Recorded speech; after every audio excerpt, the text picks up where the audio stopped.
సముద్రం తీరంలో బ్రహ్మానందమనే మధ్యాకారుడు ఉండేవాడు.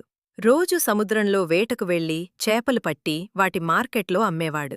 అత్తనికి అది జీవనధారం ఈరోజు పెద్ద చేపలు పట్టాలి. అని అతను నవ్వుకుంటూ సముద్రం వైపు బయల్దేరాడు. లోతైన నీలి సముద్రం మధ్యలో అతని చిన్న పడవ ఊగుతోంది.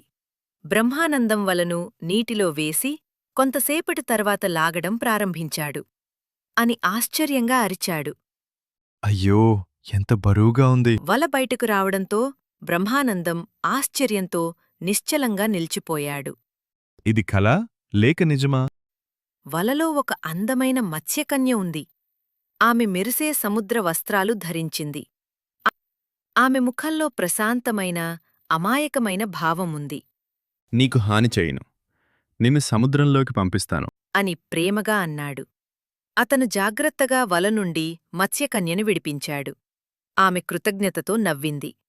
ఆమె నీటిలోకి మెల్లగా జారుకుంటూ వెళ్ళగా అలలు మృదువుగా చిందులేశాయి. మత్స్యకన్య మళ్లీ పైకి వచ్చింది. ఆమె చేతిలో మెరిసే వజ్రముంది. అయ్యో, ఇది నిజంగానే వజ్రమా? మత్స్యకన్య నవ్వుతూ, నీ మంచి మనసుకు ఇది నా కృతజ్ఞత. మంచి హృదయాలకు ఆశీర్వాదాలు తప్పకుండా వస్తాయి.